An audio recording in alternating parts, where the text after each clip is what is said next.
Welcome to the Astrodome in Houston, Texas, the first dome to host a Supercross, the third venue to become part of the series back in 1974. I'm Art Ekman along with David Bailey and David Coombs, ready to bring you round number 9 of the 1997 season. As the riders are getting ready for tonight's first qualifying heat, here's the procedure. The top 4 riders from each 2 qualifying events go directly to the main event. The rest of the field goes to the semifinals, where the top 5 get the transfer and stand next in line to pick gate positions. Then only 2 more places available, and they come from the last chance qualifier. The rest go home without a paycheck. 20 riders in all for the 250 starting gate. In this heat, the winningest Supercross rider in sports history, Jeremy McGrath. Jeremy won his first race of the season last week in Minneapolis. It took a long time for him to get his first win, but the 4-time champion told us it was like winning his very first Supercross. It felt like I had never won a race, and that was my first time ever winning, and that was pretty cool. I mean, the feeling I got after that race was just a big relief, but also it was one of the happiest times in my whole career so far. So accustomed to being the rider everyone else looked up to, the guy with the target on his back, Jeremy simply kept working hard, not letting comments and feelings get to it. I was frustrated, but I wasn't worried that I wouldn't win, because over the last 3 weeks it's been building up. I knew I was going to win. There's a lot of skeptics out there, you know. Jeff Ward was one of them. I've heard him say that, you know, now that McGrath's on Suzuki, he's on the downswing, and his career's going to be over. And, you know, some people have to eat crow, you know. Jeremy never stops looking for fresh ideas, and when some 25,000 fans stayed after the victory ceremonies of Minneapolis, he came up with a Supercross first, a knack-knack curtain call. We went to Garth Brooks' concert that Gary set us up with tickets for, and the guy did 4 encores. I mean, we were sitting there wanting more and more and more, and that was kind of where it got, you know, I got inspired by that, and it was really cool, and I thought, man, you know, maybe the Supercross fans would want to see something like that after, you know, I won the race. Jeremy has also learned to deal with what comes with being the sport's all-time winner. He's learned to respect other number ones. I would say, yeah, I'd love to be Michael Jordan for a day, but I can imagine what he has to go through. I mean, I am not even a quarter of what he has to go through, and, you know, he's the biggest sports star in the world, and I can't imagine that. That'd be torture. With more podiums this year than anyone at the gate, and coming off his first victory of the season, Jeremy's looking for better things to come. I don't have nothing to lose. I mean, I've had my bad races so far, and I haven't, hopefully, nothing but better races coming. McGrath is ready to keep the ball rolling here tonight in our first qualifying heat. Jeremy McGrath, along with Larry Ward, Doug Henry, who's had such a phenomenal season, Ezra Lusk, Jimmy Button, Phil Lawrence, Ryan Huffman, Corey Keeney. Let's see who gets the whole shot out of the group. In good position is Larry Ward, number 6, going to the outside, trying to go for it. Ward, McGrath. McGrath in the right place, though. He positioned himself to the inside. A little battle he and Lusk had, but Jeremy won that battle. It paid off for him in the end. He's got the lead now. Henry moving into 3rd. Ryan Huffman with a good start is 4th. Jimmy Button coming off a 3rd place finish in Minneapolis, then is 5th. But only the top 4 advance to the main event. Look at that. Larry Ward comes off Thor Mountain. Larry Ward just going for the jugular. Got right back under Jeremy McGrath. Larry Ward kind of sagging a bit after starting the season with tremendous headlines. He was hurt at the beginning of the season, but riding very, very well. Maybe he's hurt again, because he's riding great. Every time he's hurt, he does well. Jeremy McGrath in 2nd has a little slip there, David. Little mistake. That's been a tricky section all night. You see the guys, they try to hop from one line into the other, and Jeremy's back tire just got away from him for a second. He's got a lot of pressure from Doug Henry right now, and Lusk putting the pressure on Ryan Huffman. It's Larry Ward, Jeremy McGrath, and Doug Henry as we take a look at Ryan Huffman, number 47, getting the big chase from Ezra Lusk, number 11, from Bainbridge, Georgia. Entering that whoop section after the first turn, Huffman jumping over that first entire section of whoops, but he's got to go wide. Huffman having his problems, as is Larry Ward on that last corner, giving Jeremy McGrath a good break. That was the section Larry Ward was so quick in the lap before. Look at the different lines. McGrath's got something a little different here that he's been doing. Larry Ward does at that time. Larry Ward, the top independent rider, needs a good showing to get fired up and get into contention once again. There you see the different lines. Henry almost sneaking in there. If he was a little closer to Jeremy entering that section, he'd get in there and shove Jeremy out of the way. Larry Ward taking the outside line and holding on to the advantage here in our first qualifying round.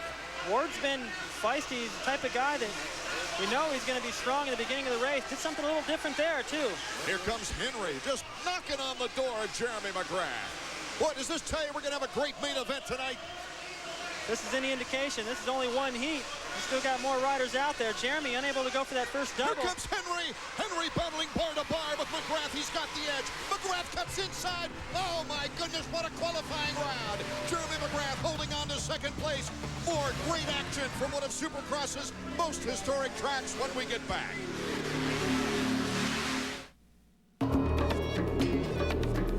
A fuel-injected 90-degree V-twin.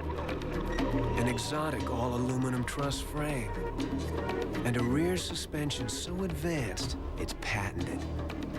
Introducing the Suzuki TL1000S, a sport bike with such forward thinking, the rest of the world seems backwards.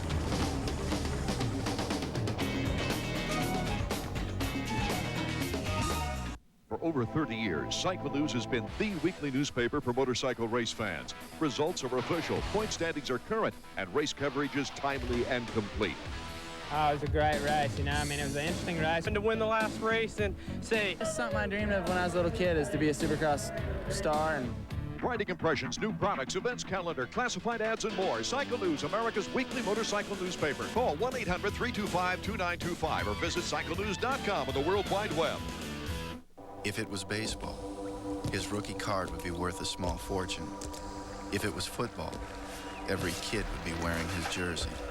But Jeremy McGrath had other plans, to take a motorcycle and to show the world how far your dreams can take you.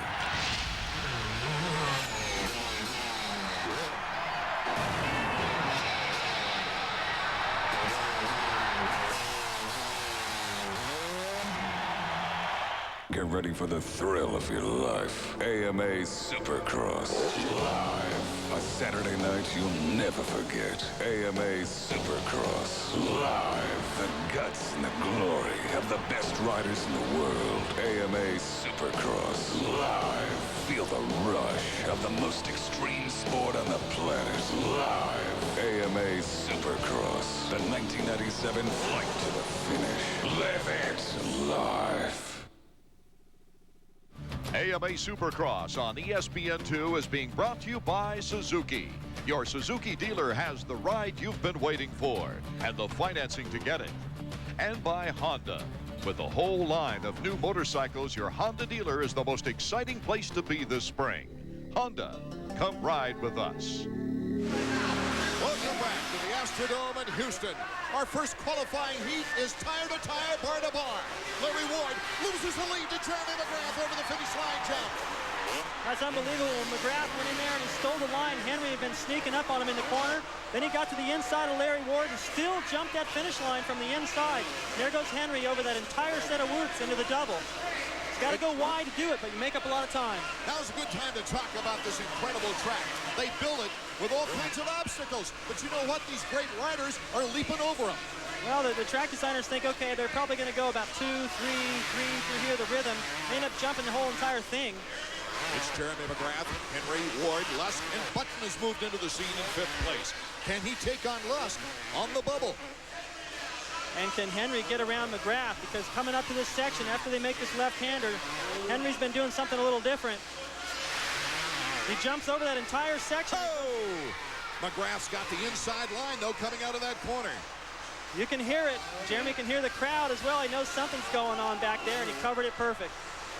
Henry, the last time he won a heat was back at Indianapolis in round 5. And look at here, Henry takes the outside line. Another battle. Jeremy McGrath getting by that lapper well, taking the right line. Over the triple they go. That's the first triple of 2 on this course. As Jeremy McGrath goes in the banana rockers. Boy, they swing through there with great speed. Takes the inside move up the Thor Mountain. Didn't quite get all the way over the top the way Henry did. If you get all the way over that, you can get right back to the power. Jeremy just kind of skipping off the top like that. Henry, you get not quite as close to Jeremy as he was the last lap. This is where he's been making up all that time. We've got a great battle out in front with Jeremy McGrath and Doug Henry, no question about it, but there is a 3-bike battle now for second place. Only 2 of those 3 riders will be able to go to the main event directly out of this qualifying round. This is just too exciting to leave, though. Look at the speed. Great shots. Here comes Jeremy McGrath. Number 20 is Doug Henry in the battle for first place. All kinds of lappers are going around Rich Taylor's bike. Rich switching to the Suzuki, and Jimmy Button having bad luck, having to restart. And he went into that corner in a battle. Washed out. Trying to work his way around Larry Ward. And those two got together, and he got the short end of the stick. Well, they cased it there, that's for sure. Number 18, tough luck for Jimmy Button after a third-place finish in the last matchup at Minneapolis. His first 250 podium ever. Back to the lead now. Jeremy McGrath, number 1. McGrath is covering the line of Doug Henry. Henry to the inside. They do some bumping. Oh, they're scraping paint. Look out. Well, Jeremy took the line away, and Henry, he anticipated that, went a little bit further to the right, still jumped that whole section. Now, we got a race. I don't think Jeremy's going to give up. Doug Henry, number 20, took second in the opening round, won the second round, took a 6th, then won the 4th round, a 3rd, then went to an 8th and a 10th, losing the points lead during that time. A 4th in the last race at Minneapolis' Metrodome. But it looks like his forearm is completely healed after a practice crash some time ago. Oh, it was badly bruised. It looked like, how could he possibly hold on to a handlebar? But it is fully healed now, that's for sure. And it looks like it, too. He's back out there the way he looked early in the season when he was dominating the heat races, setting the fastest laps. And you know, Doug's a tough guy. He doesn't like to talk about and make excuses for things, but during Gainesville and Daytona and Minneapolis, he was hurting, and I was impressed with his ride coming back to pass Emig on that last lap, preserve second in the points. Team Yamaha, white flag lap, is sandwiching Jeremy McGrath. Henry in the lead, McGrath in second, Ezra Lusk now in 3rd. What Jeremy's doing right now is trying to learn as much as he can. You can see Henry's got a lot of different lines out there. That's what enabled him to make the pass on McGrath. Jeremy's studying all that. Plus, these guys have videos. Jeremy will go back to the truck and regroup for the main event if he can't get around Doug in this final lap. Larry Ward has slowed way off the pace. In fact, Jeff DeMint has a battle going on with Phil Lawrence for the final spot. Here's the leadership, though. Henry still getting harassment from McGrath. DeMint out of Humboldt, Texas, trying to make this main event in the opening qualifying round. He is the guy on the bubble right now as we look back to Henry and McGrath. This is the final lap of our first qualifying round. Now, it's kind of funny that Henry just protected his line. Didn't do anything special through there. He doesn't want to show Jeremy anything. The checkers for Doug Henry. Jeremy McGrath also putting on a great performance. Ezra Lusk in 3rd. Can DeMint take a 4th? Henry wins our opening heat. He'll get the first pick of the gate in concert with our winner of the next qualifying heat. Heat number 2 coming up next.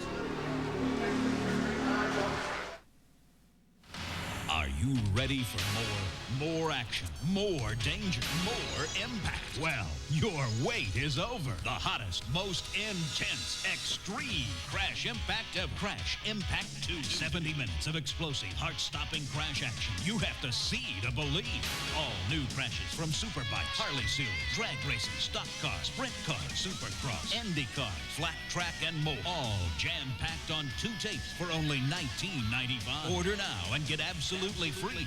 The new Extreme Sports Virtual Reality featuring insane extreme sports from around the world like you've never seen before. You'll get the all-new Crash Impact 2 plus the Extreme Sports video free. 3 tapes that'll blow you away. Guaranteed or your money back. To order, call 1-800-997-2992. That's 1-800-997-2992. Or send $19.95 plus $5.95 shipping and handling to the address on your screen. ESPN and NHRA are your ticket to all the action. Live on pay-per-view, the Pennzoil Nationals from Virginia, Sunday, April 27th. Call your cable company or satellite provider and order now for just $14.95. You'll go trackside to meet the drivers, catch all the highlights and instant replays, and get the complete stats on every run. It's just like being there. The Pennzoil Nationals, Sunday, April 27th, 10:30 to 6. Call now to catch all the action. Welcome back to the Astrodome. Here was the battle. Number 20, Doug Henry. Just 2 points ahead of Jeremy McGrath, second in the points title chase. Takes the lead in the first qualifying heat. These 4 riders, the first to qualify for tonight's main event. And Davey is with our winner right now, Doug Henry. And boy, was that a battle. Davey. Doug, tell us about that pass on Jeremy. Well, I'm really not sure where the heck I passed him, but I was just trying to ride behind him. You know, I wanted to go out there and get the heat race win because this part of the season, you know, it's real important to me. So I just want to go out there and win as much as I could. Well, let me refresh your memory. You got him in those S turns. You snuck in. I don't even know if he saw you coming. Pushed him out. A little bit of contact. Will that carry over to the main event? Oh, yeah. I mean, last week was the most physical race of the season, I think. And, you know, who knows? Maybe this one will be the same way. All right, well, congratulations. Thanks. A tremendous ride from this young man, Doug Henry. It was Henry, McGrath, Lusk, Dement, the local boy, made it into the main event. As we look at the Suzuki track map, a characteristic of the Astrodome, the floor of the stadium has more space than most domes, making for a lot larger track, David Bailey. It's also cement, so they bring the dirt right in and get to the track, and they did a lot. They put a lot more emphasis on trying to make the riders race through the corners. The start is quite a bit longer than what we've seen here in the past. And that goes right into a whoop section that's interrupted by a double jump. Then through the first triple and onto Thor Mountain before you cross the starting line. Another triple right before the finish, an S-turn. They're trying to create 2 lines, but we just saw Jeremy get snuffed out by Henry. It's a good place to pass right before the finish.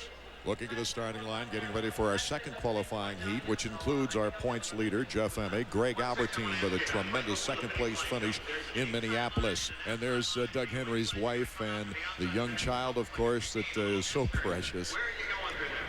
Her first television appearance, I understand. I would imagine there hasn't been too many other opportunities. And it won't be her last, I'm sure.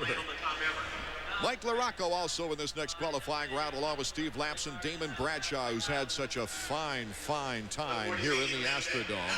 Oh, he's got a great record. 3 wins here at the Astrodome. Brian Swink, Todd Kirby, James Eckel, Cliff Palmer, just some of the names that'll be pounding it out here in the second qualifying heat. And of course, if you don't get to the main event, you don't make any money in Supercross. These guys want to go directly to the main. 3 wins this year, as you see, for Jeff Emig. But he has a very shy point advantage. It's amazing, the best season he's ever had. 3 wins, a win in Daytona, that had to be special. And then to only be 6 points ahead after all that work, it's really frustrating. He's got to know, all 3, Henry and Jeremy and Emig, all have to know that this is just going to go down to the wire. Whoever stays healthy and focused is going to come out on top. 30-second board is up. When that board goes sideways, the gates will drop between 5 and 10 seconds. Bradshaw goes sideways. There's Damon Bradshaw. Yeah, resting after having the flu. Really caused him to drop back in Daytona, but he was a threat until that started to take its toll. And then he skipped last week to get healthy for this race. I think he wants to put Manchester Honda on the podium, and this would be a great place to do it, where he's proven it before. At the Astrodome, Bradshaw, lots of success, winning in 1990, 92, and 93. We're all set to go now. The qualifying heat number 2 is underway. Guess who's out there? Bradshaw, number 10, sneaking into second place, taking the inside line, but having trouble in that whoop section. Oh, this is a good battle for second. Bradshaw boxes out Albertine. That's Jeff Emig. Jeff Emig in the lead. Bradshaw in second. Albertine in third. LaRocco in fourth. Bradshaw right where he'd like to be. I'm sure he'd like to be in front of Emig right now, but he's got a good look at the lead. Albertine's been notorious for putting a lot of pressure on guys and passing them, and he got by Bradshaw in Daytona. Just barely squeaked by through the mechanics area, ran over his mechanics' toes. He's aggressive. He'll get in there and shove Bradshaw around if he can stay out close enough. Right now, Emig already has a 1.5-second lead on the number 10 bike of Damon Bradshaw in second place. Second qualifying round. The action is hot and heavy here in the Astrodome. Stay tuned. Walk in with no down payment. Ride off with a new Honda Shadow or Magna. Walk in, get low financing. Ride off with a Honda Goldwing or Valkyrie. Walk in at the right time. Ride off with a CBR 600 F3 and a custom watch while supplies last. Until May 31st, get low financing, no down payment, and a custom watch with selected models at your Honda dealer. The Honda Ride Off. Walk in, ride off. More air means more power.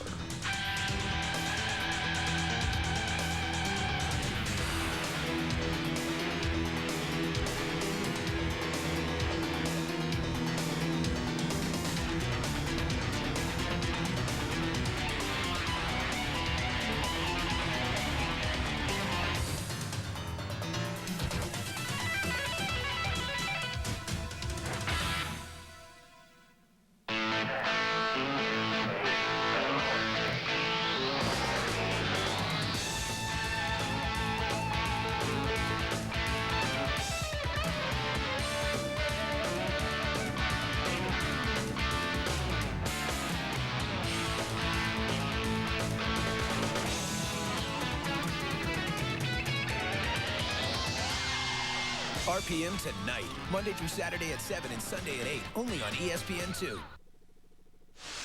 Art Ekman, David Bailey, Davey Coombs at the Astrodome, watching the world's best Supercross riders, and their points leader, Jeff Emig, continues to lead our second qualifying heat. There is his board. Focus, be fast.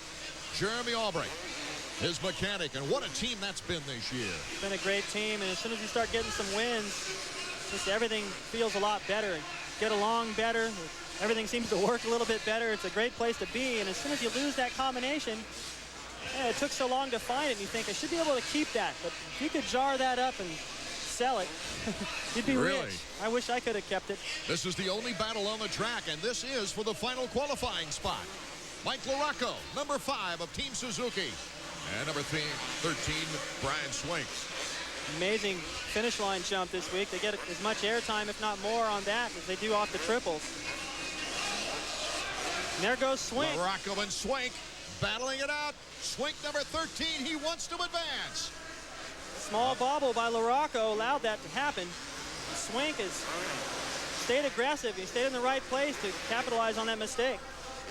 Yes, his best finish, an 11th spot at Daytona and Atlanta. Brian Swink moving into 4th, the final transfer spot. Swinkster, a 5th was his best at Detroit last year. He had a 2nd back in 1995. Can LaRocco come firing back? He's close enough, and there's enough laps where he can make a pass, but Swink is not an easy guy to pass. And it looks to me like he's very focused. He's been getting a little stronger in the past few weeks, and I don't think he's going to let LaRocco get around. Well, of course, Swink coming off that carpal tunnel operation on both hands, where the muscles just don't cooperate with your brain. That's got to be really frustrating, and with it, just to experience and then to try to come back from that. He's doing a good job of it. This is one of the most demanding sports in the world for your hands and coordination.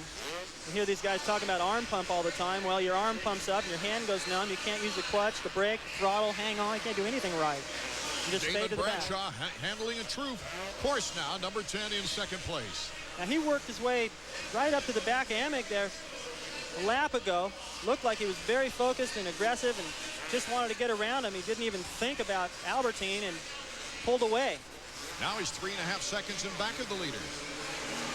Keeps fluctuating. He's made a couple of mistakes, and getting around a lapper, he got the kind of a bad deal, and Emig's opened it up, but he's been able to close back up, so that's good news. Damon's definitely got the pace tonight.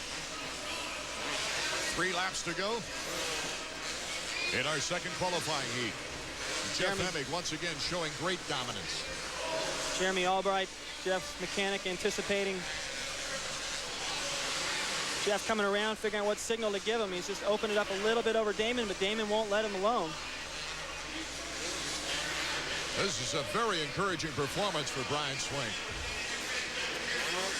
starting to close in on Albertine. You see Albertine just coming out of that corner. The Swingster won here back in 1992 in the 125s. That, at that time, was an East-West confrontation. Both regions battling it out. So he beat Jeremy McGrath in that race. He was amazing on the 125s, and I think a lot of people expected him to just get right up in there in the 250s and do well. Maybe he expected it too, but whole different story. A lot longer races, and the pace is furious all the way to the last lap. A little bit more aggressive style. The start's more important, and he's found out the hard way. He's had some setbacks, but he's toughed it through them all. Albertine coming off 2 straight second-place finishes. Starting more consistency now, and that's what, of course, he's looking for here tonight. Swingster's right up his back, and there's Mike Larocco, number 5. That's a bad place. You're right behind somebody getting over Thor Mountain. They're just landing on the opposite side. They give a great big handful of throttle, and they shoot you right in the face with all that roost. Emig, Bradshaw, Albertine, Swink, and Larocco, our field summary. But only the top 4 making it to the main event. This is the white flag lap. Final lap for number 3, Jeff Emig. Swink is getting close to Albertine in that last lap. He's got a different line going into those S's. That could be interesting. Emig's distance over Bradshaw has stayed about the same the past couple of laps. I think that's by design. His mechanics letting him know what that split is, and he's adjusting his pace accordingly. Emig, a good 5-second lead on Damon Bradshaw. Guys making this track look easy. That triple they just went over is not easy. Some of the 125s having a real tough time getting over it. Jeff Rowe, a great favorite of the fans. What a mature competitor he has become, especially after being the only rider to beat Jeremy McGrath last season. That was in St. Louis, and coming back to really be the target for this year's riders. Jeff Emig, the Checkers. 8 riders have now qualified for tonight's main event. The semis are next. Plus, we will hear from Jeff Emig in a moment. The bike you dream about means serious cash, right? Wrong, people. Do the math. During Suzuki Fest 97, get up to $500 in Suzuki accessories free when you buy a selected Suzuki.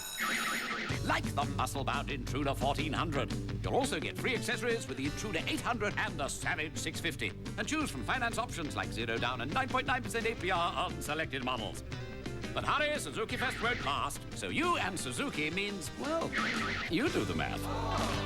Now is the time to train for the career you've always wanted. Just ask Motorcycle Mechanics Institute graduate Al Luddington, now lead mechanic for Honda's championship-winning Smokin' Joe's Superbike team. MMI gave me the knowledge and training to take me to the top of my profession. It's a great place to start, and I recommend it to anybody looking to kick off a career in motorcycle mechanics or the personal watercraft industry. Change your life with one phone call, 1-800-994-3664. That's 1-800-994-3664. Call today. You're lucky. At least, you're not a goalie.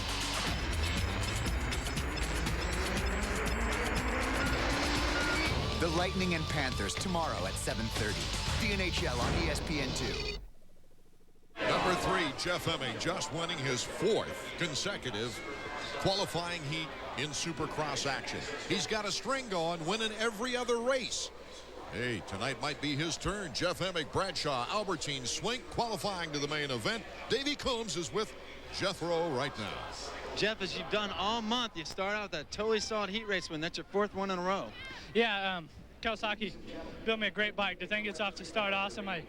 More than happy with the Bridgestone tires and all that stuff that we're running. And everybody's just doing a great job, and I'm trying to ride it the best I can. And I sure would like to come back after last week's disappointment. Come back and win tonight.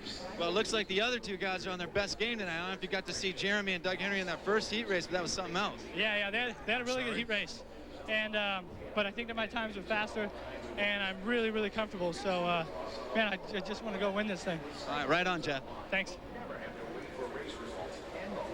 Okay, Davey, more preliminary action as the Supercross Warriors battle to get to tonight's main event. Here's our next TV race, the Citrus Bowl in Orlando. That'll be on a Friday night, 8:30 p.m., April 4th. We'll be back with more Supercross action as we move to the semis after this. 6 cylinders, 6 carbs, 2 bags, 1 windshield. It's a good thing we got 50 states. The new Valkyrie Tour. America's the boulevard it was born to cruise. I'm a soft-spoken kind of guy. There's nothing more important to me than a quiet chat with my son, Shaquille. I just marched to the phone and dialed 1-800-COLLECT. The money I saved him, he can use to buy some new backboards. Take it through the hole, Shaquille. He's gonna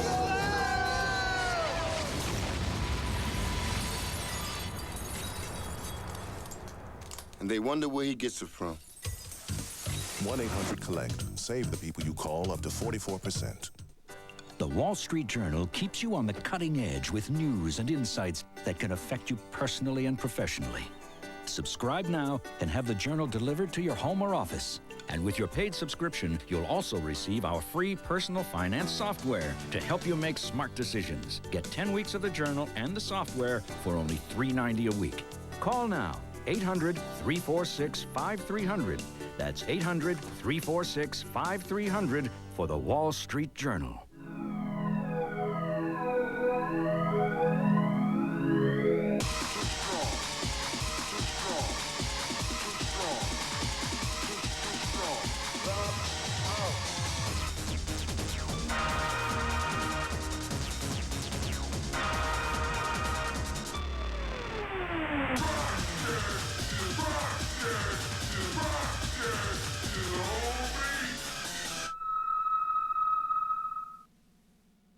AMA Supercross is being brought to you by Dunlop.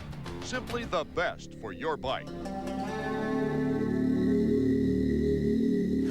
Welcome back to the Astrodome, where we're getting set for the semifinal round. Lots of big names still gunning to make the main event here tonight in the Astrodome. You know, after practice yesterday, all the riders I talked with like the dirt here in the Dome. They get good traction, and the track seems to be holding up well.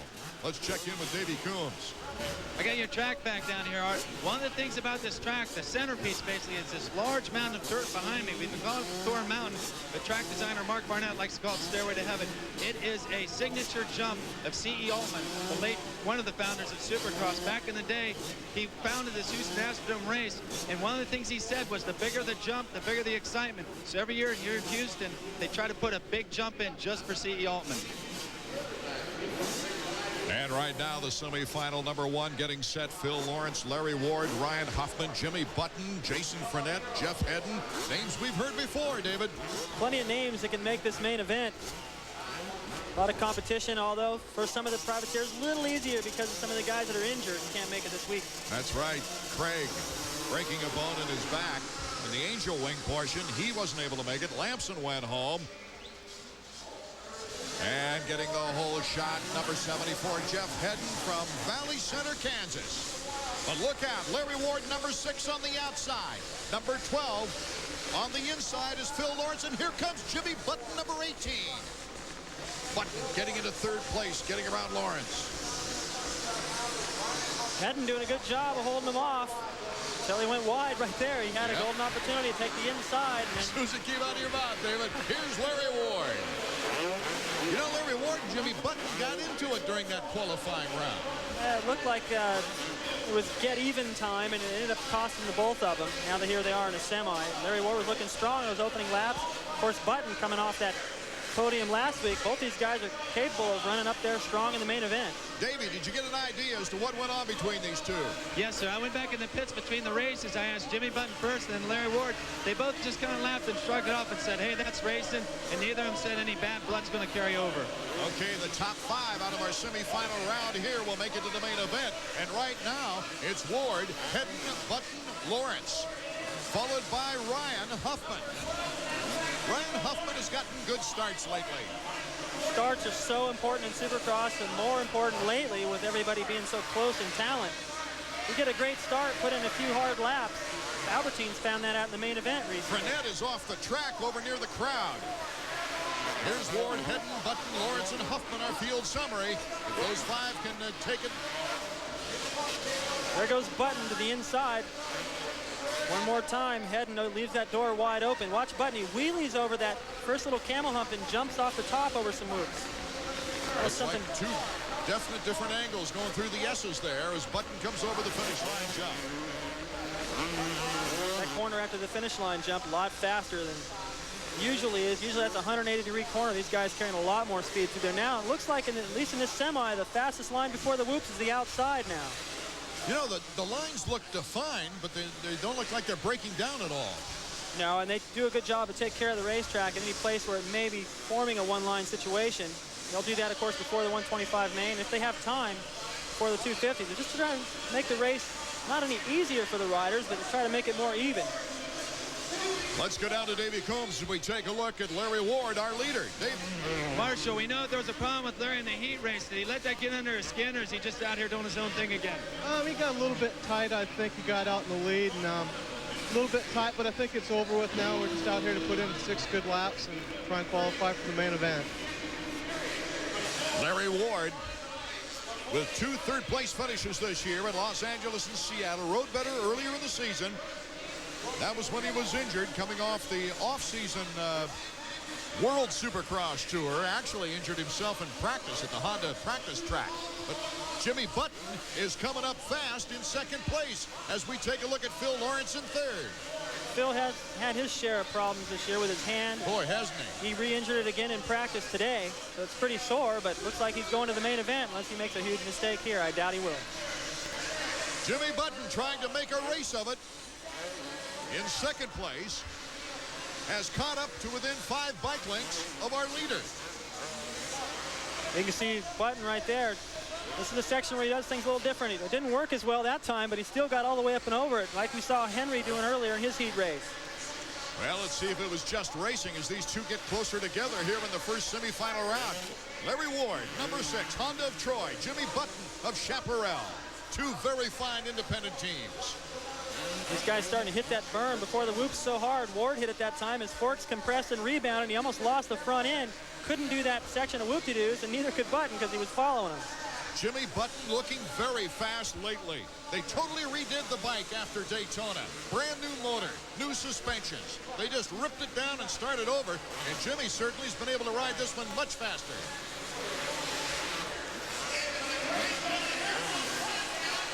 We'll be back with more exciting semifinal action. When he gets back, here goes Jimmy Button.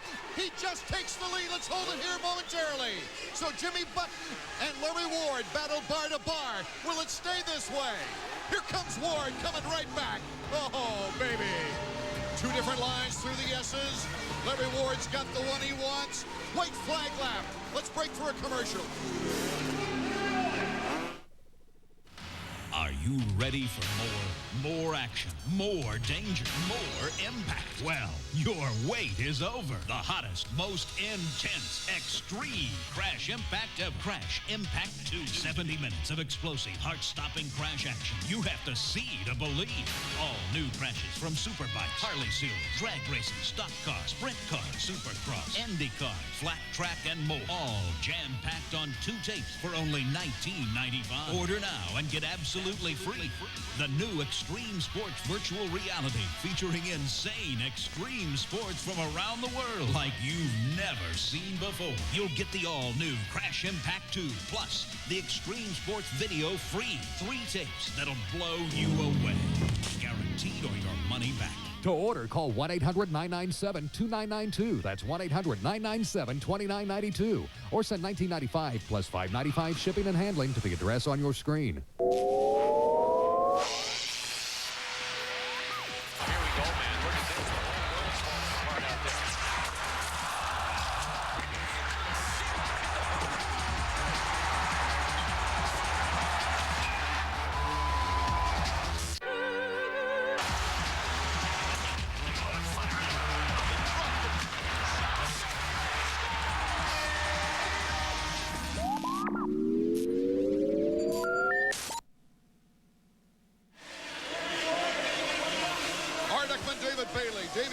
Bringing you round 9 of Supercross Action 97.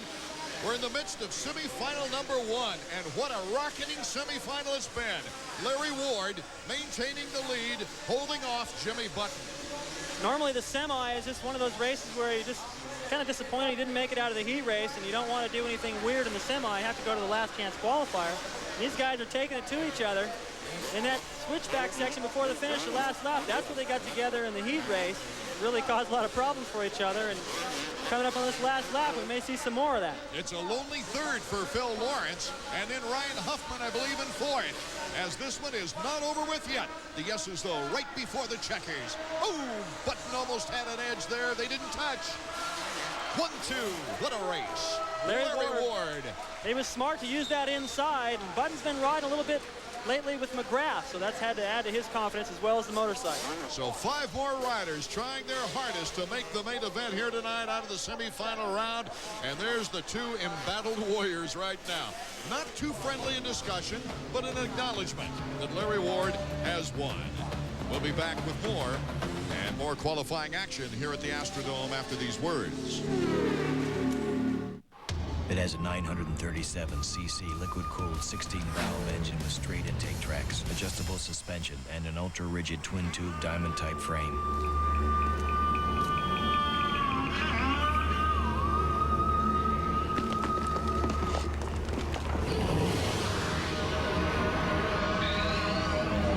Best of all, it's comfortable on any road.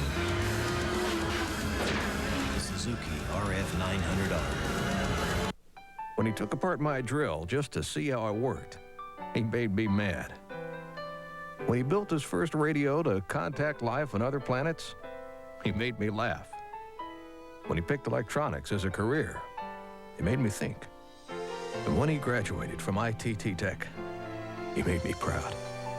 For an informative brochure, call ITT Tech at 1-800-942-0099. That's 1-800-942-0099. You've seen lawyers. I think that you should take the deal. I don't trust you. You've seen judges. Get out of here. I'm saying what I came to say. I'll have you arrested. As soon as I get out, I'll be right back. And you've seen trials. You withheld the truth from this jury. The truth that he tried to kill somebody else. But you've never seen anything That was the most despicable thing I've ever seen anyone do. like this. The Practice, Tuesdays on ABC. Part of the action from semifinal number 1, Jimmy Button, number 18, who took a third on the podium in Minneapolis. Larry Ward trying to fight back into contention, is the top independent rider and shows us why right here. Very wisely, Larry Ward picks the right lines, David Bailey. Well, Button tried to go to the outside on the left-hander before that S-turn, and I think he lost a little bit of time to Larry Ward, riding too defensive, and Ward came right back and took him on the inside. These are the 5 riders that advanced besides Ward and Button, Lawrence, Huffman, and Hedden. Let's go down to Davey Coombs, who's with Larry Ward. Larry, any special significance knocking Jimmy Button off in that semi? No, not really. No, Jimmy's actually riding real good. He's coming off a good race last weekend, and you know, I started off the year real hot, and it's time to get back on the charge. I'm not out of this thing yet, and you know, I'm getting a little more aggressive, and these guys are going fast. I'm just trying as hard as I can, and hopefully I get out there and be back up here on the podium for the main. Is this one of those nights where it's almost okay to ride the semi, get a little more track time? I think so, only because speeds have increased so much from practice. In practice, we were all just jumping everything. Now we're jumping everything and going really, really fast. So I think for me, it helped me. It gets the arm pump out a little bit, and you know, it just gets this Honda Troy bike up here on TV a little bit more. We'll wish you luck in the main, Larry. All right, thanks a lot. You know, this is a track of winning streaks. You got Mark Barnett and Bob Hannon. They stood atop the Astroland leaderboard with 5 wins each, the winningest riders here in the Astrodome. That was back in the days, David Bailey, of 2 nights of racing each year in the Astrodome, and both Barnett and Hanna swept doubleheaders 2 straight years. Jeff Ward next with 4 consecutive victories. Then you have Jeremy McGrath, who's on a streak of 3 consecutive wins. Damon Bradshaw won it 3 times, 1990, 92, and 93. DeStefano twice. 8 riders have won here at the Astrodome once, including you, sir. Well, at least I snuck one in there, and I followed Hanna and Barnett to a 2nd place while they were getting their sweeps out of the way. But that was kind of nice. If you're second to Bob Hanna in those days, or Mark Barnett for that matter, you're pretty stoked to stand up on the podium. Well, it was a good learning process for you, though. Oh, absolutely. I didn't feel like I was as good as Bob that year. And for me to finish second behind him was kind of a foolish attitude, but back then there was just, the racing was so tight, the points were so close, I didn't want to do anything dumb trying to get around him because he's not easy to pass. You don't have to adjust your picture. It is a little foggy here in the Astrodome right now as we take a look at a very quiet Mike LaRocco from South Bend, Indiana. And I know right now we'd like to extend our best wishes and hopes and prayers for his wife Elizabeth, who is just not feeling very well right now. We wish the best for her back in South Bend, Indiana, as Mike prepares to run this semifinal. It's Cliff Palmer, Jeff Tilton, Eric Anderson, James Chamberlain, James Eichel, Jason Thomas, who's had some good fast performances lately. Actually, a lot of new riders, a lot of new names because of all the injuries that we've seen here in the 250 ranks. And a great opportunity for some guys to make the main event that never have. And for LaRocco, he's got to look down the line and feel like, boy, if I don't win this one, I better not even go back to the pits.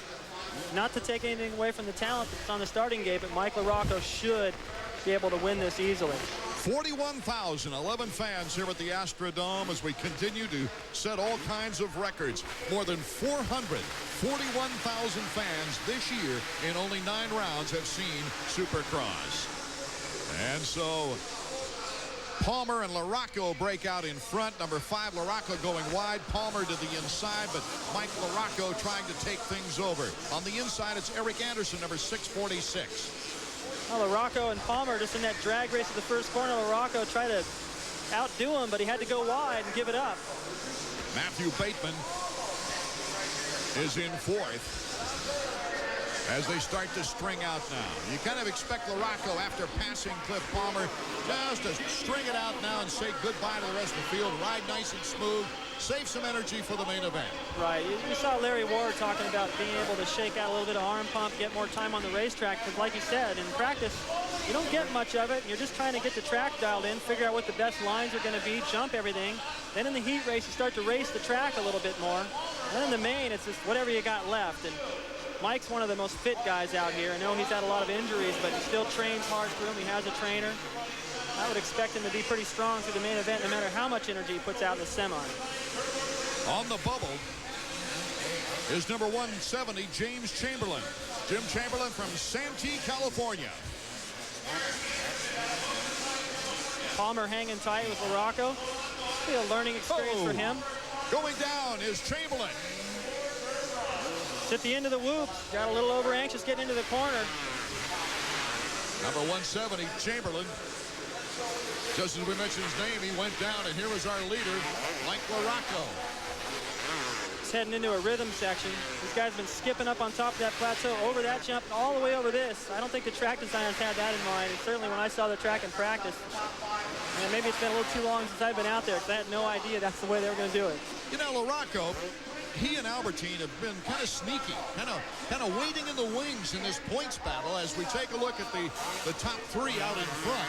That being Emmett Henry, and whoa, look at that. Palmer clips the hay bale, and it takes him off the bike. Just getting a little too close, trying to lay it in there. The handlebar caught that. He's still in a good position to make the main event, but he's lost sight of LaRocco. LaRocco with a huge lead. He's going by the other way now. Matthew Bateman moving into second place now as Palmer is up and running once again. Look at there. You can see he laid it into the corner. These guys are cutting it closer and closer, and his front brake lever actually caught the banner on that hay bale and probably just pulled the front brake on. Eric Anderson, as I correct myself, is now in second place. Way out in front is Mike LaRocco. Time is running out for several riders trying to make the main event from the semifinal round. It's over 8 feet long from one end to the other. And it makes you look for the farthest distance between 2 points. The new Valkyrie Tour. America's the boulevard it was born to cruise. The Wall Street Journal keeps you on the cutting edge with news and insights that can affect you personally and professionally. Subscribe now and have the Journal delivered to your home or office. And with your paid subscription, you'll also receive our free personal finance software to help you make smart decisions. Get 10 weeks of the Journal and the software for only $3.90 a week. Call now, 800-346-5300. That's 800-346-5300 for the Wall Street Journal. Now, the bike you want equals big-time bucks, correct? Incorrect. Do the math. During Suzuki Fest 97, get up to $500 in Suzuki accessories free with a selected Suzuki. Like the awesome GSX-R 1100. You also get free accessories with the Katana 600 and 750 and the RF 900R. And choose from financing options like 0 down and 9.9% APR on selected models. But hurry, Suzuki Fest won't last. So you plus Suzuki equals... Well, come on, add it up. For 35 years, I did the sports in 4 minutes. Now you got this channel with breaking news, highlights, scores. You know, I was doing sports bloopers back then. Well, we used to call them goofy gaffes. Same garbage. AMA Supercross on ESPN2 is being brought to you by Motorcycle Mechanics Institute. Quality training for the motorcycle industry. In the Astrodome, semifinal number 2 underway. Here in Houston, Texas, Mike LaRocco way out in front. He's, of course, the most experienced rider of several riders that we haven't mentioned their names at all this year. In fact, we might find some riders making the main event for the very first time. Cliff Palmer is battling back in second place. Finally got second back over Anderson. Anderson from Oceanside, California, just trying to hang on. Things are a little rough for him right now. In back of him is the real battle. Matthew Bateman trying to hold everybody off. Palmer reaching out for that clutch in the air to get a little burst of power to get over Thor Mountain right there. LaRocco continues to just build that lead, and he's got turning some pretty good laps here. I don't think he's given it everything he's got. You see that technique, wheeling over the first part of that camel, trying to jump all the rest. You know, he's been watching these other heats, learning as much as he can, and during this time, he's got to go out here for 6 more laps until he gets to the main. He might as well practice those moves. Okay, with 2 laps to go, let's check in with Davey. Thanks, Art. I'm down at Mr. LaRocco. Mike, I saw you hitting the stopwatch on Mike. There's really not a lot for a mechanic to do in a race like this, is there? No, there's not a lot you can do, and I want to give him a time so he kind of gives an idea where he's at. How due is your son for a win? He's overdue, and he's going to get it. He's going to get it soon.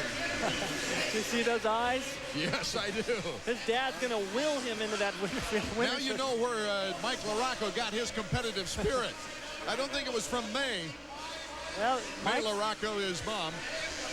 Mike's the type of guy that every time you line up on the starting line with him, he may not always be considered the biggest threat when you got McGrath and Emig out there and Henry the way he's been riding this year, but Mike can get a win at any time. I think Mike's dad wants it to happen tonight. It just points up, too, that this is a family sport, David. I know you know that. You grew up through it with a family type of thing as we take a look at the final lap.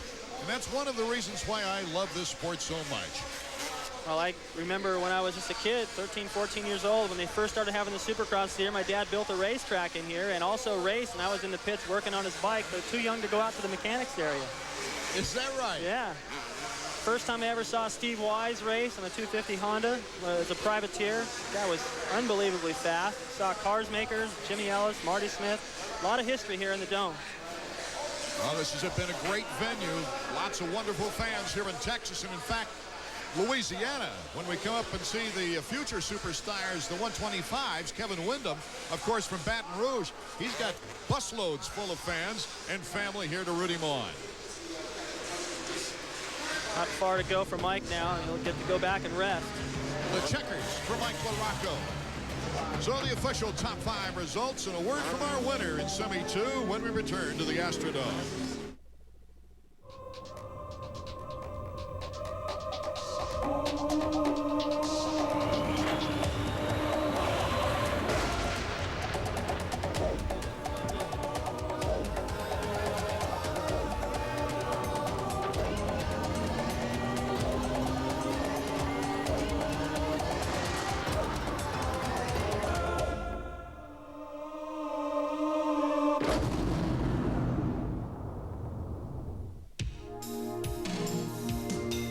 Exercise, nothing is more basic than dumbbells. Nothing is more versatile or more effective. Now Soloflex has improved on dumbbells, making them safer, convenient, and comfortable. Soloflex has been making the finest barbell equipment for 20 years. Now we proudly introduce the best dumbbells ever made. On sale now. Call now for your free brochure. 1-800-COLLECT presents Max Jerome, Private Eye. When I saw her, my heart started pounding like a heavyweight speed bag. Until she started calling Collect without dialing 1-800-COLLECT. You could be saving up to 44% by dialing 1-800-COLLECT, Angel. Let me show you how it's done. It's so easy. Now let me show you how it's done. Any Joe will tell you, 1-800-COLLECT is the easy way to save up to 44%. Take everything you ever knew about cruiser motorcycles. Everything you ever learned from your older brother. Your friends. Biker movies. And throw it out. Because the Marauder is a cruiser like no other. One only a high-performance company could have built. The Suzuki Marauder. It's time to move on. 41,000 plus fans here at the Astrodome have just seen 5 more Supercross riders qualify for the main event here in Houston. LaRocco leading the charge of Palmer, Anderson, Eichel, and Tilton. Let's go down to Davey Coombs, who's with Mike. Mike, your dad says you're way overdue for a win. Yeah, I hear that. Yeah, last year was a long year. This year, I feel a lot better on my Suzuki. It's working real well, so my shoulder's getting stronger. Should be any time now. In almost all the races we've seen this year, you've been the fastest guy on the track from about lap 5 on. What do you got to do to get better on those first 5 laps? Actually, I'm working on that. Like I said, my bike's working real well. I'm starting to feel strong again, and tonight I didn't feel real good in my heat race, but I'm going to bring it around for the main event. Maybe tonight will be the night, Mike. I hope so. From here, we go next week to the Citrus Bowl in Orlando. And then it's on to the Trans World Dome in St. Louis, where David Bailey stays out of freight elevators. On to Pontiac. Great Supercross tradition there. Texas Stadium is next. And then the season finale at Sam Boyd Stadium in Las Vegas. And the way things are going, boy, that's where the title could be well decided. Let's take a look now at our Honda flashback. This week's Honda Flashback takes us all the way back to 1993, Houston, Texas, in the Astrodome, where Larry Brooks grabbed the hole shot, but was immediately pressured by number 8, Damon Bradshaw. Bradshaw, over the triple, takes the lead, but behind him, Jeff Stanton, number 1, was next to find his way around Larry Brooks. And number 15, Jeremy McGrath, in his rookie season on a 250, to the inside, follows his teammate into 3rd place. But the story was behind Jeremy McGrath. Number 7, Guy Airtime Cooper of Stillwater, Oklahoma, pretty close to his hometown, delighted the fans as he moved into 3rd place around McGrath and set his sights on Jeff Stanton. And the crowd went wild as Cooper was on a roll, moving past Jeff Stanton on the inside. Side by side off the triple, Cooper keeps it low and takes over 2nd. But time was running out to catch Damon Bradshaw, who had maintained a 5-second lead for most of the race. He cruised to his 3rd win in the Astrodome, but the crowd got their money's worth out of Guy Cooper's hard charge all the way to 2nd, ahead of Jeff Stanton. Are you ready for more action, more danger, more impact? Well, your wait is over. The hottest, most intense, extreme Crash Impact ever. Crash Impact 2. 70 minutes of explosive, heart-stopping crash action. You have to see to believe. All new crashes from Superbikes, Harley Series, drag racing, stock cars, sprint cars, Supercross, Indy cars, flat track, and more. All jam-packed on 2 tapes for only $19.95. Order now and get absolutely free the new Extreme Sports Virtual Reality, featuring insane extreme sports from around the world like you've never seen before. You'll get the all-new Crash Impact 2, plus the Extreme Sports Video free. 3 tapes that'll blow you away. Guaranteed or your money back. To order, call 1-800-997-2992. That's 1-800-997-2992. Or send $19.95 plus $5.95 shipping and handling to the address on your screen.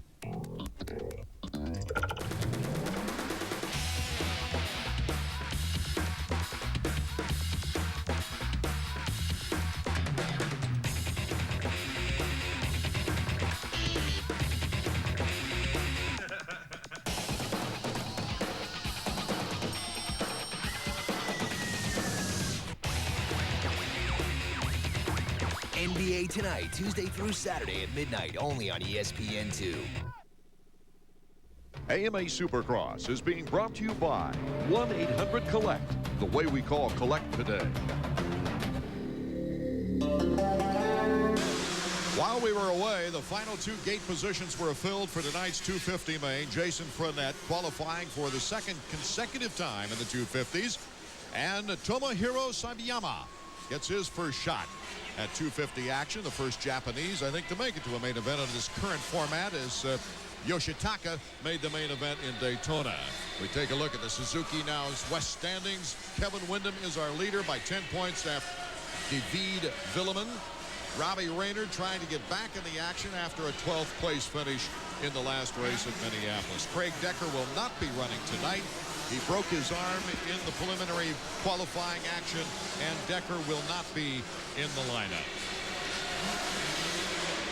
125 Western Region riders are on the track now for their parade lap preceding the main event. Number 1, Kevin Windham, is on the track to reclaim his number 1 plate, but Frenchman David Villemin has every right to be happy with his 125 premier in the States. I come here for maybe 1 or 2 podium, only to try to make 3rd place. So now I have 2 second place, 1 win, and so I'm very happy, and I want to try to win again and to have a good start. I try this week to work on my start, and I think it's better now. And now I think if I start in top 3, I can win. I gotta believe it's tough for a young man to leave his native land and come over to America and race, David Bailey. Well, I don't really have any way to relate to that other than just going to Europe for a few races, and there's nowhere to ride. You don't know where to eat, where to stay. It takes a long time. I'm sure they're helping him as much as they can. He's probably palled up with some other riders to try to get an idea of where to get the job done, so he's ready on the weekend. But still, it's a real adjustment to do that and already pick up a win. That's pretty impressive. Well, his great performance, a win, and also a 3rd place.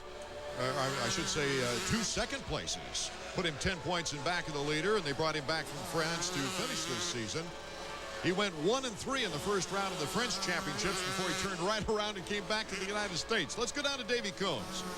You know, you guys are talking about David Villemin. I spoke with him a little bit earlier, too, about some of the things that go through his mind as a French rider wanting to be in America. And he says in Europe they don't have things like the big semis, the television races like this and everything. It's the dream of every French rider to come over here. And right now he's the next Pichon, the next Bale, and there's some other kids over there that he says are just as fast. We'll have to keep an eye out for them in the years to come. There's Kevin Windham just now getting into the gate. Number 1, trying to reclaim that number 1 plate for this year. Kevin sure looked good in his heat race. Just pulled away from everyone. He was doing most of the obstacles the same way they're doing them in the 250 class. In fact, there's one section on the racetrack where he's the only guy able to get over the section. Villemin did it a little bit in his heat race, and it's really tough to tell. He didn't get a split between Villemin's and Windham's heat races, but it looked pretty dead even. He's won every other race this year, so he's trying to break that string and win his 2nd in a row right now. Kevin Windham, if he does win here in Houston, will become the only 2-time winner in the 125s in the Houston Astrodome. 32nd board is up, so we're just moments away to see if Kevin Windham can add to his points lead, or will Villemin and Raynard put the challenge to him amongst other riders. Plenty of guys that can challenge. Casey Johnson's one of them. Certainly Raynard's got the speed. Corey Keeney has had good starts lately. Michael Brandis has had a good race or 2 this year. Willow comes off his best finish of the year. The start makes all the difference. Not far to go now. Okay, it's sideways. Any moment now. They're off. Who will win the $500 Whole Shot Award? Kevin Windham, number 1 on the inside. You could tell from that shot as they left the gate, Windham got out clean and was gone. Pedro Gonzalez, number 35. He's trying to muscle in for 2nd place, along with 45, Jeffrey Willow. Number 24, Robbie Raynard, a great start. Robbie moving into 3rd place now. Robbie got a great chance. Get up there, he gets around into 2nd place over Thor Mountain. Now we got a similar situation we saw early in the season at LA with Windham and Raynard out front. As long as Raynard doesn't let Windham get too far away in these early laps, I think he'll remain a factor. Arm pump caught him before, but I think he's over that now. Raynard in the title hunt, tied for first in points until a disastrous 12th when he went down in lap 3 last week. Velleman says he's been trying to work on his starts, and the start tonight may be the thing that cost him a victory. I don't see any way, unless something happens to Wyndham, where Velleman is buried in about 10th place right now, that he has a shot at catching Wyndham. Start makes so much difference in these races, especially in the 125 class. As opposed to 250, it's only a 15-lap main event. That goes pretty quick. And especially on this track, very quick times. Velleman has moved into 9th spot. And way out in front, a country Cajun mile, is Kevin Wyndham. Well, it's a short country Cajun mile, though. Raynard's pretty close. He's quick, and he can catch up on this track. Those Jeffrey two Willow, number 45, trying to battle it out with 35 Gonzalez. Willow is just coming off a 5th place in Minnesota. He got a great start, and it was his best race of the year, matching with Daytona, but out in front, Gonzalez loses the spot to Willow. Willow got aggressive. Oh, Gonzalez comes back and pounds him. A little dirt right there. Now, when you hear that's racing, well, that's the perfect example. Willow went in there, bumped a little bit to Gonzalez, and Gonzalez said, all right, right back at you. In all honesty, though, as Casey Johnson gets ripped in the corner as well. In all honesty, Pedro Gonzalez has learned the hard way. He has. We're going to take another look at what happened there. Going into the first turn, this was after Willow had already got in there, got a little aggressive. Gonzalez went back in there. Luckily, they didn't get hooked up and go down. Gonzalez was able to maintain that momentum on the inside and make that pass. I don't say it was clean, but he got around him. Many times that Gonzalez has been making contact or has been made contact with, he's gone down. It was a good, strong move by him to see him stay in the race. Casey Johnson's been getting bumped around. We saw him just at the back of that battle between Gonzalez and Willow. He's up to 5th. The leaders are gone. It's Wyndham, Raynard, Gonzalez, Willow, and Johnson in that order. We'll be back in a moment. 1/900 Pro Race. Up to the minute race results now. Bar to bars that go over the triple. And Pingree right on his tail. Tries to box him out, does so. Kevin Wyndham. Whoa! You call 1/900 Pro Race. Bradshaw coming up now to challenge Doug Henry. Oh, Pingree goes down with James Dobb. 1/900 Pro Race is absolutely the best. Oh, what a bar-to-bar battle we've got going. 1/900 Pro Race, except no substitute. Now you can walk into your Honda dealer and ride off with no down payment, low financing, and a custom watch. And best of all, you can ride off with a new Honda Magna or Shadow. The Honda ride-off ends May 31st. I wanted a drafting career where I could draw more than just a good salary. Computers are the future of drafting, and I'm part of it. I trained in computer-aided drafting at ITT Technical Institute. ITT Tech could mean a successful future for you, too. For an informative brochure, call ITT Tech at 1-800-942-0099. That's 1-800-942-0099. The boys of summer are back, and they're better than ever. At 1 o'clock, the Big Herd and Company take on Toronto. At 4, Ryan Sandberg and the Cubs hook up with the new-look Marlins. Then, prime time at 8, the world champion Yankees begin their title defense against Junior in Seattle. White Sox Blue Jays at 1, Cubs Marlins at 4, Yankees Mariners at 8. The opening day triple-header, Tuesday, only on ESPN.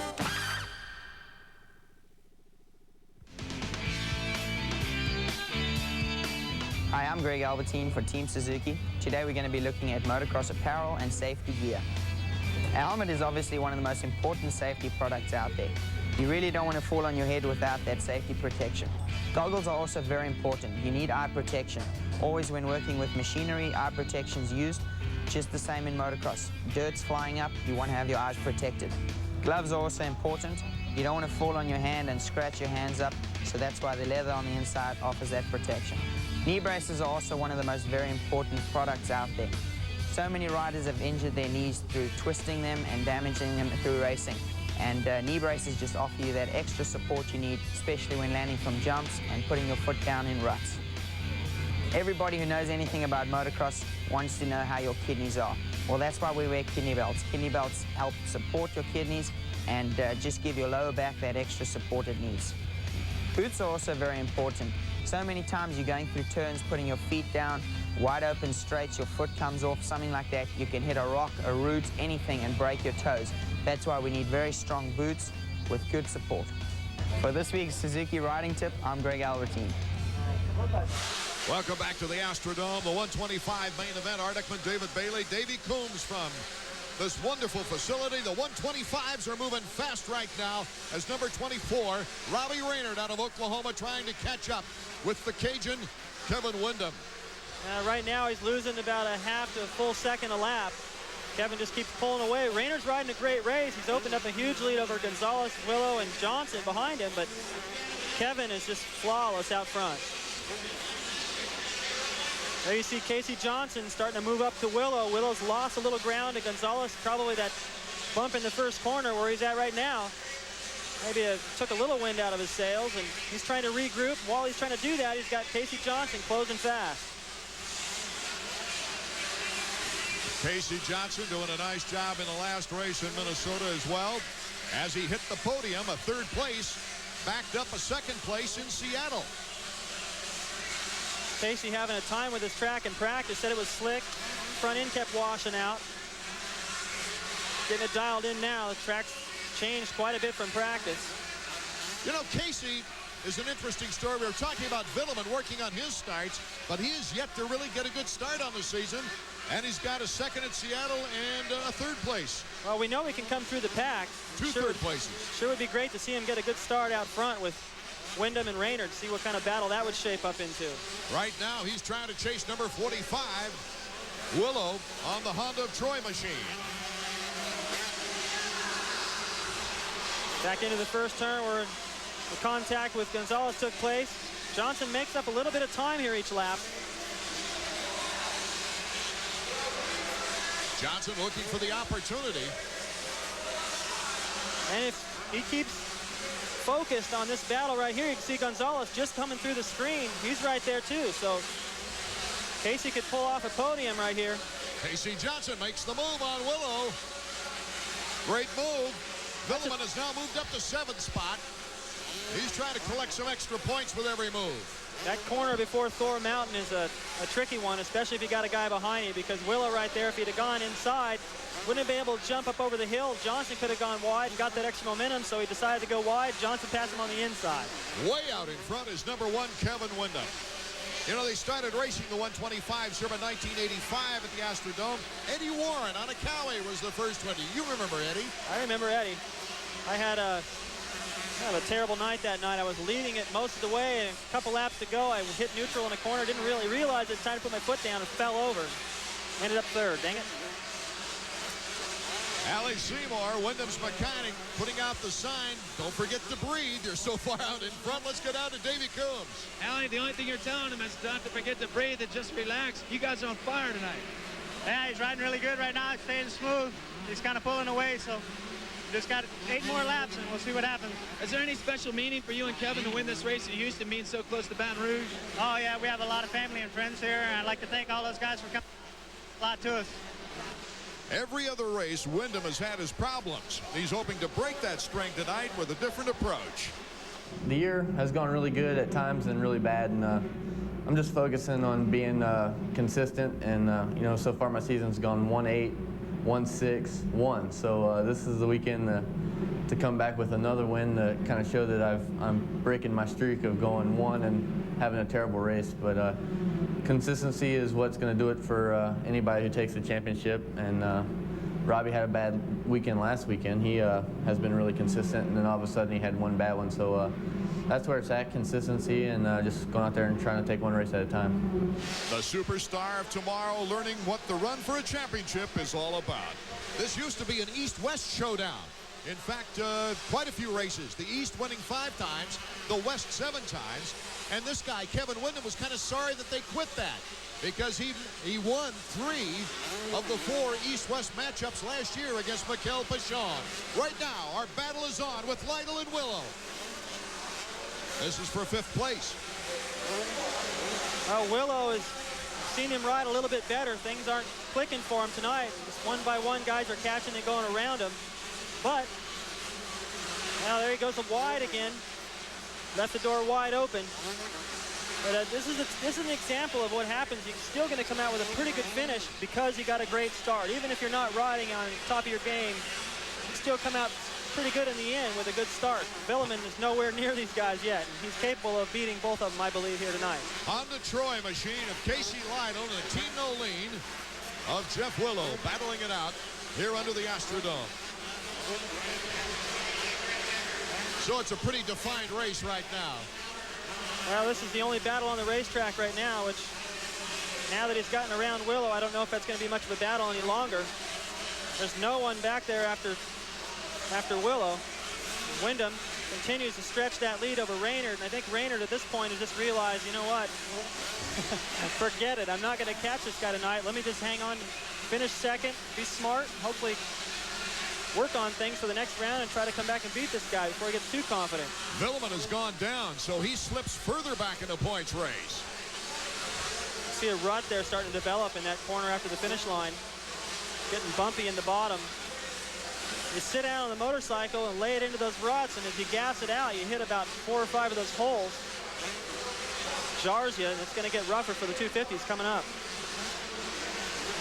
Kevin Wyndham, who had such a great string of victories last year to win this title, the 125 West, as we take a look at the Honda stopwatch to give you an idea just how far back the very fast Robbie Raynard is.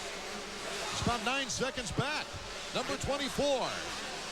And it's a long ways back to third now, too. But, you know, on a night like this where Kevin is just so perfect and not making any mistakes, and with the start that he got, I think there's not much more that Raynard can hope for other than just try to get the points for second and improve in the rounds to come. Here's the battle between Lytle and Willow going by 30 seconds after the leader. And if you think that's a long way back, Villeman, he's riding for pride. He's in 16th. I think he just wants to get some points at this stage in the race. That's what happens with a bad start. You get back there and you're running with guys that you don't normally run with, and you're not sure what they're going to do, and sometimes that can, you get magnetized into what everyone else is doing. You start riding their pace, and leaders just take off. Kevin Wyndham came into this race wanting consistency. 1 minute lap time. That's a little bit slower. Earlier he was running 58-second lap times in his heat race in practice, but right now he has no reason to push that. He can run a minute all night long, and if he has to pick it up, he can. So Kevin Wyndham out in front, trying to become the first two-time 125 winner in the Astrodome. The bike you dream about means serious cash, right?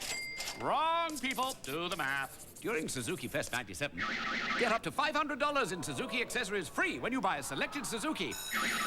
Like the muscle-bound Intruder 1400. You'll also get free accessories with the Intruder 800 and the Savage 650. And choose from finance options like 0 down and 9.9% APR on selected models. But hurry, Suzuki Fest won't last. So you and Suzuki means, well, you do the math.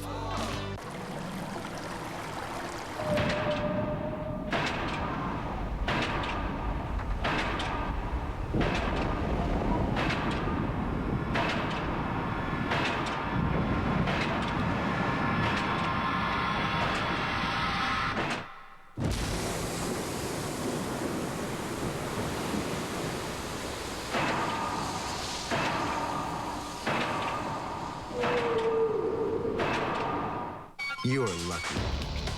At least, you're not a goalie.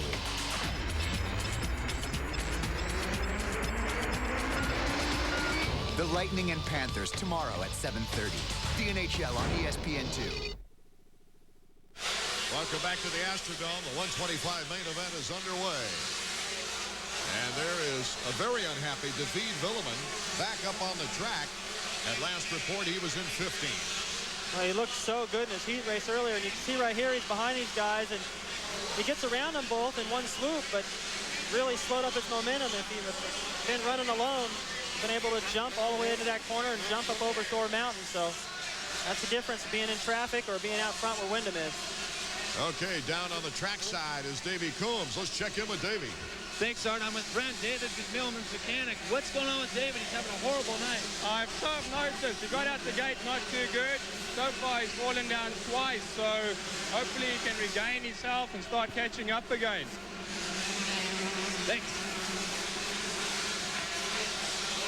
Milliman came into this race second in points. That'll disappear as Robbie Raynard continues to look strong. And here's the battle for third. Casey Johnson is making a move. Number 35 is Pedro Gonzalez. Kawasaki of Mexico. Casey Johnson, the pro circuit rider who's had so many good races lately. Over that finish line jump, you get a good idea how high in the air they actually get. Well, they could jump over a box van sitting down in between those two. And Casey Johnson went in there and tried to do a pretty aggressive pass. That's where we saw Willow try to get around Gonzalez earlier. Didn't pan out, and he almost wasn't able to get over the finish line jump.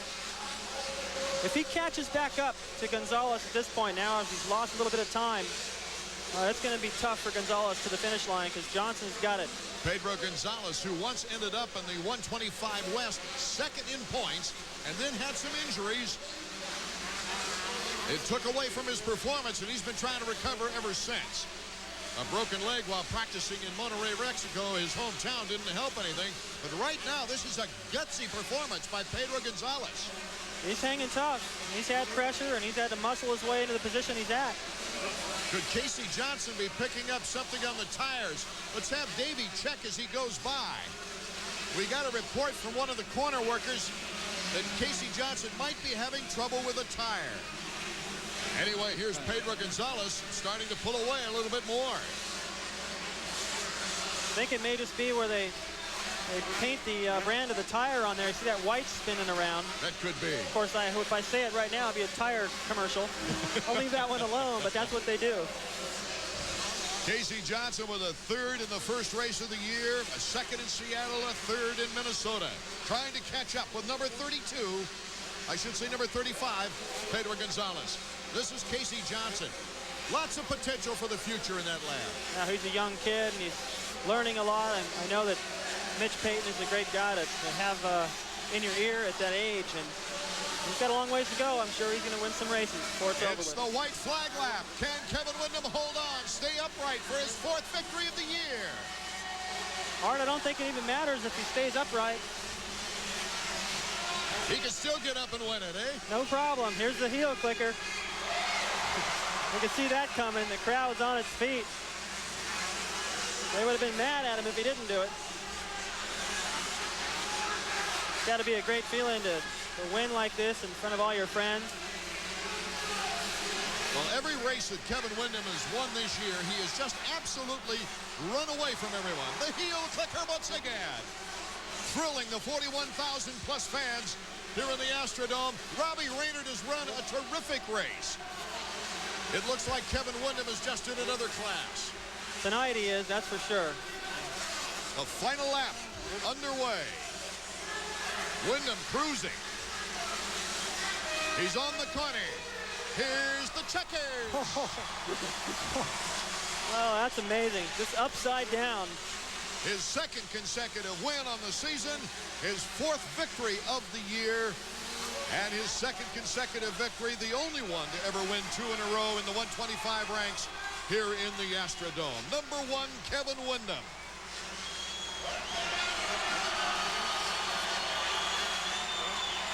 What a performance. And he certainly didn't disappoint his fans, and neither did Pedro Gonzalez, who has a big following, of course, from the crowd here in the Houston, Texas area. Well, he fought off a hard-charging Casey Johnson right there at the end, and I think that was all Casey had left. Once he wasn't able to make that pass stick, Gonzalez got a little shot in the arm and cruised his way into a podium. Windham, Raynard, Gonzalez, Johnson, Lionel, Willie, and Curry. The ones we have in the order. We'll get to the official top 10 and a trip to the podium with Davey Coombs next. Now you can walk into your Honda dealer and ride off on a champion. The CBR 600 F3. Walk in and ride off on the best 600 sport bike. Walk in soon and ride off with a custom watch. The Honda Ride-Off ends May 31st.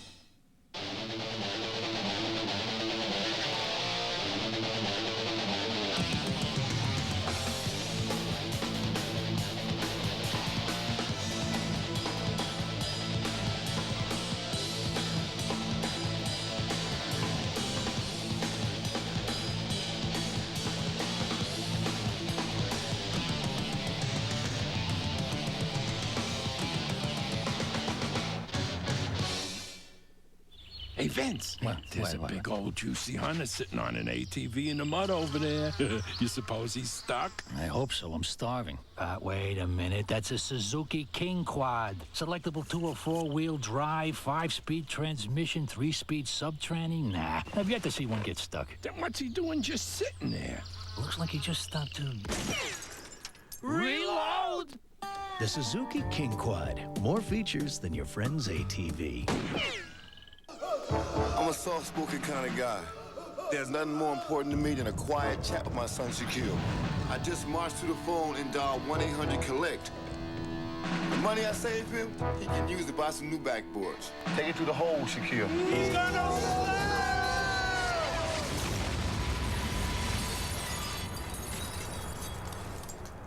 and they wonder where he gets it from.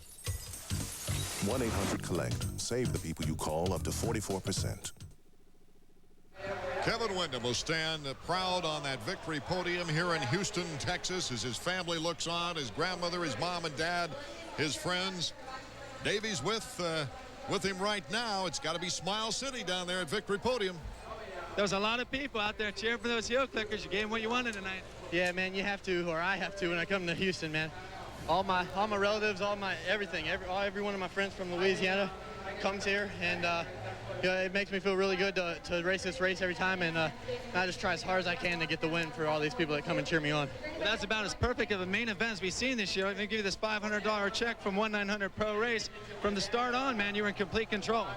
Yeah, I felt really good. This is the second week in a row for this 1-900 Pro Race deal, so I'm really happy to get it, but I'm going to forward it on to the Clayton Foundation. You know, that's for a good cause, and I'd like to thank 1-900 Pro Race for giving me the opportunity to give it to those guys. All right, finally, I know I probably don't even have to ask you about this. Feel comfortable about the championship? It's not over till it's over. You know, I've had some bad races this year, and since I've been taking it one after another, you know, it's been going really good for me, so that's all I can ask for. All right, congratulations, Kevin. And now we got second place finisher, Robbie. A pretty quiet second place. You rode good, but Windham just had more than you had tonight.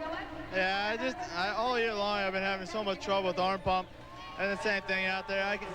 I go home and I can ride motos, no problem. It's just, I think it's in my head more than anything. I just got to try to go out there and just kind of figure it out next year, I guess. Because I got another couple races, and I just hope I can figure out then and come in next year without having that problem. Because I know I have a speed. I just got to figure my arm pump out. You got one more race to go after Windham. Can you do it? Yeah, I got quite a while to get ready for it, so I'm going to just keep on going as hard as I can and hopefully get this mental thing out of my head and try to figure it out. But I just got to figure it out. That's all I have to say. Well, you still have to be satisfied with second tonight. Yeah, I'm happy with it. I'd like to be winning. I haven't won one of these yet, and I want to before the year's out. Kevin's been riding really good, so it's just I'm going to really have to do a really good job to beat him. Okay, Robbie Raynert, though, can be proud that he's on his way to finishing a first full season in Supercross and 125 action.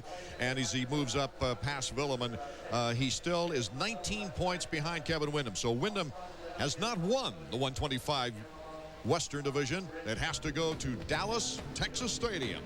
Down in the winner's circle, they continue to celebrate. We'll be back with the big guns. The 250s are coming up next from Houston.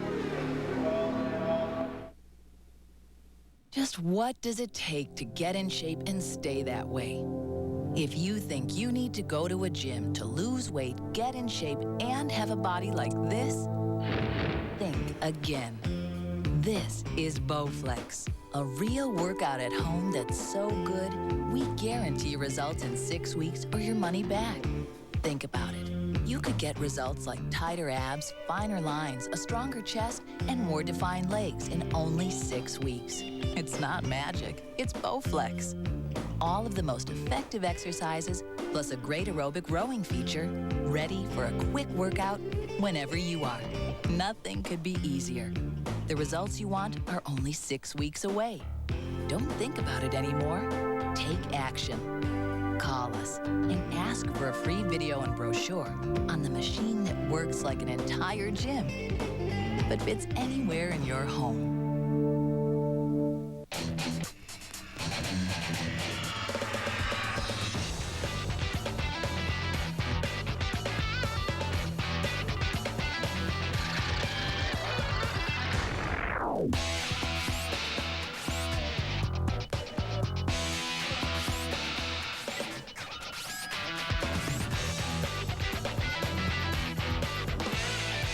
NHL tonight, Tuesday through Saturday at 11:30 or after the game, only on ESPN2.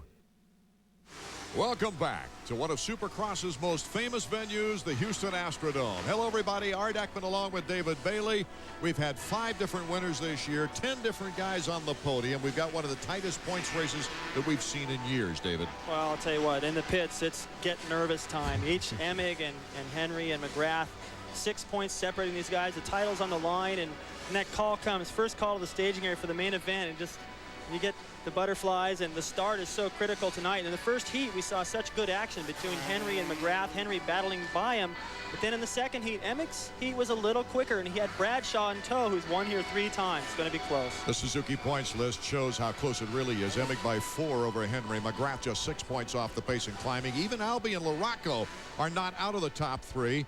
And these guys have been through championship runs before, whether it be 250s or 125 action.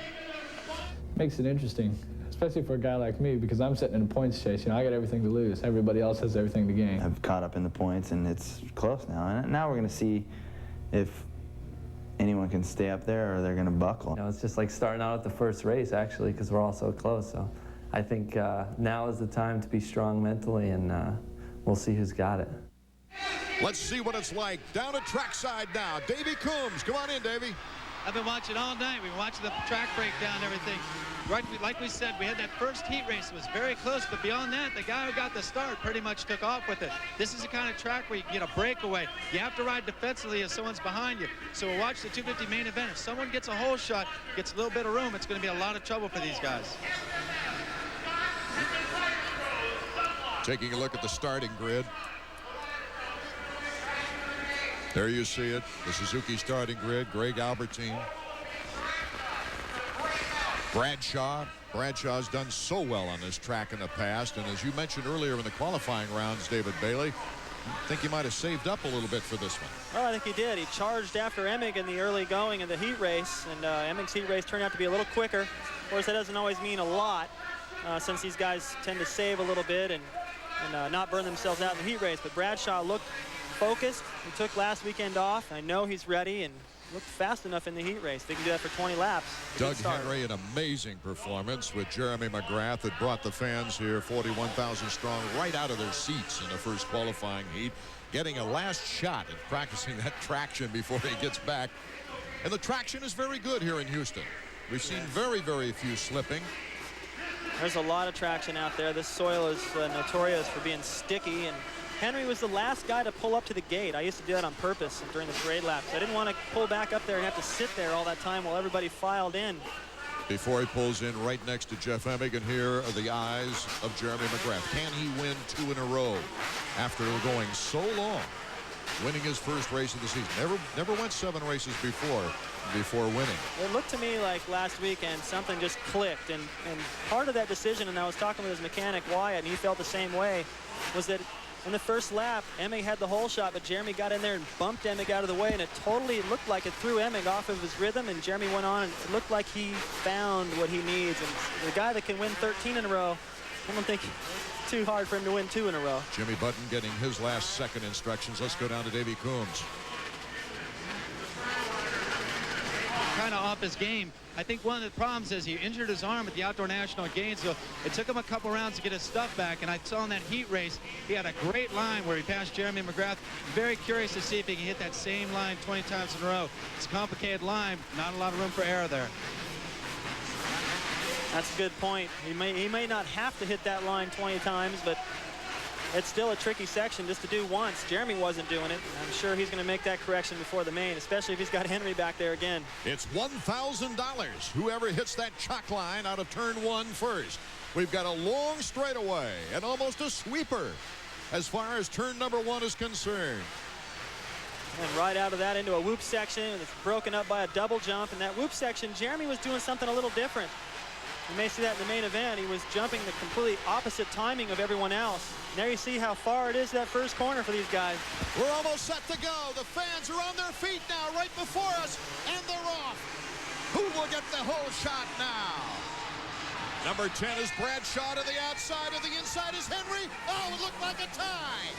Bradshaw, though, takes the lead. Henry in second. Larry Ward in third. It's Ezra Lusk in fourth with Jeremy McGrath and Jimmy Buttonette.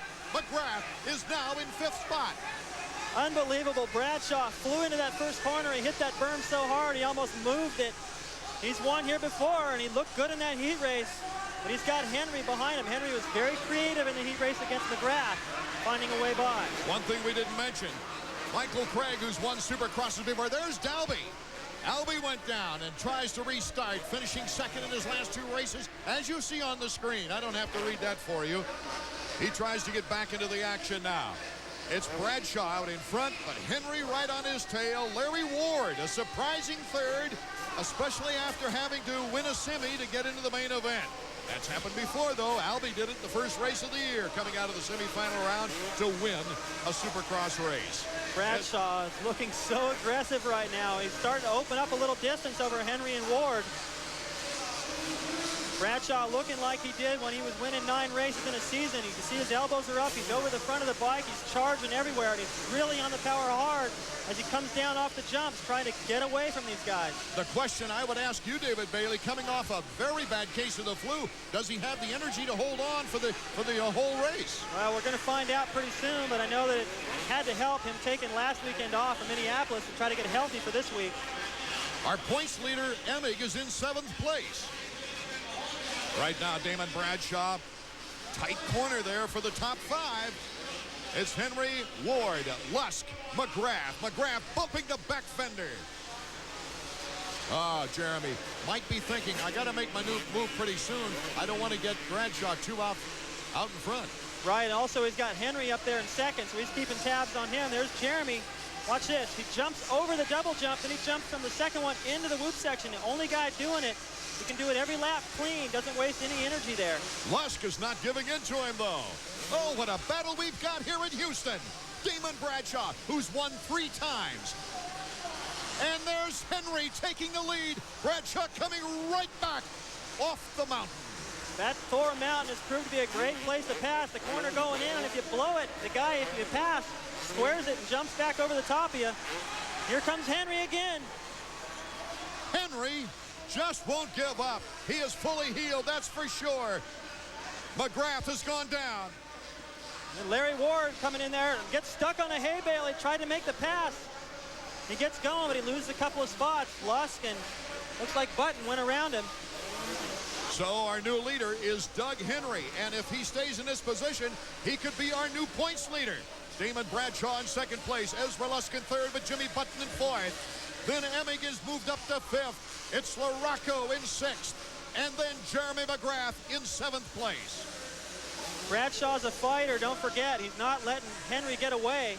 Bradshaw's the kind of guy that can, especially when he can smell a victory like this, to get in there and get aggressive. That's how he earned his name, the Beast from the East, getting in there and rubbing elbows with people, and he'll do this to Henry in the closing stages if he's close enough. One of his last wins was right here in 1993. His last win was in Atlanta that same year. Henry, Bradshaw, Lusk, Emig, and Button are top 5, with Jeremy McGrath trying his best to get into that top 5. Look at Bradshaw, he's still close. Now Lusk is on the back of Bradshaw, so Bradshaw is a Team Yamaha sandwich at the moment. Henry looks so fast in practice.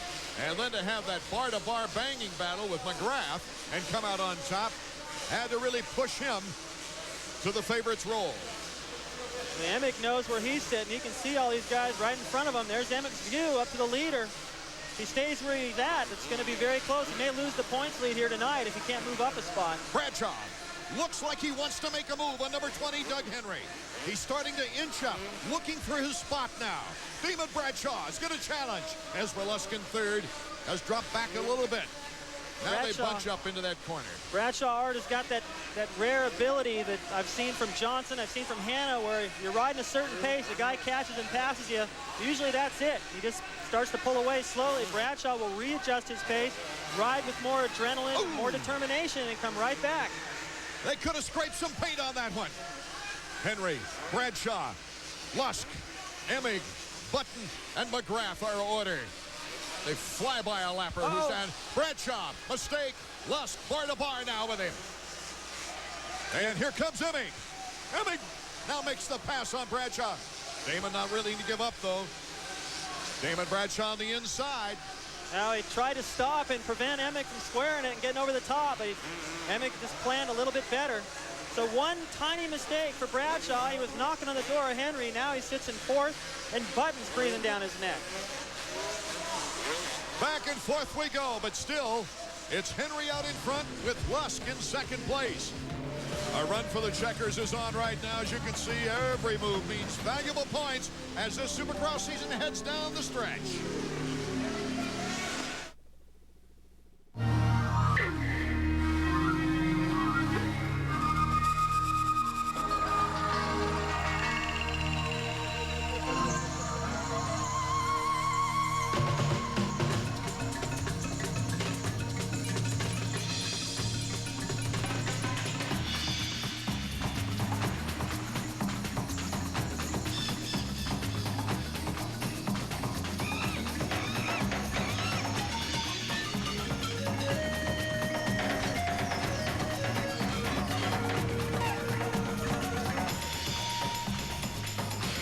The Honda 4Trax 300 4x4, the Foreman 400, and the Honda Recon, a 250 that's all new from the ground, mud, and slime up. You could go to the ends of the earth and never find better ATVs. We know. We've been there. ESPN and NHRA are your ticket to all the action. Live on pay-per-view, the Pennzoil Nationals from Virginia, Sunday, April 27th. Call your cable company or satellite provider and order now for just $14.95. You'll go trackside to meet the drivers, catch all the highlights and instant replays, and get the complete stats on every run. It's just like being there. The Pennzoil Nationals, Sunday, April 27th, 10:30 to 6. Call now to catch all the action. And Doug Henry hold on for his third win of the season and retake the points lead in this fantastic 1997 Supercross season. Ezra Lusk, Mike, give him a chance, though. Ezra Lusk is sneaking up to Henry. Yes. We've seen Henry in the past few weeks, because of that arm that he injured at the Gainesville National, looked great in the beginning and then start to fade a little bit. And you can see this freight train of riders right behind him. Oh, Ezra Lusk cuts to the inside, but Henry has the edge. This is anybody's race, really, of these four riders out in front. And guess who's right there coming into the corner behind Bradshaw, and that's number 1, McGrath. This guy knows how to finish a race. Moving by Jimmy Button into 5th place.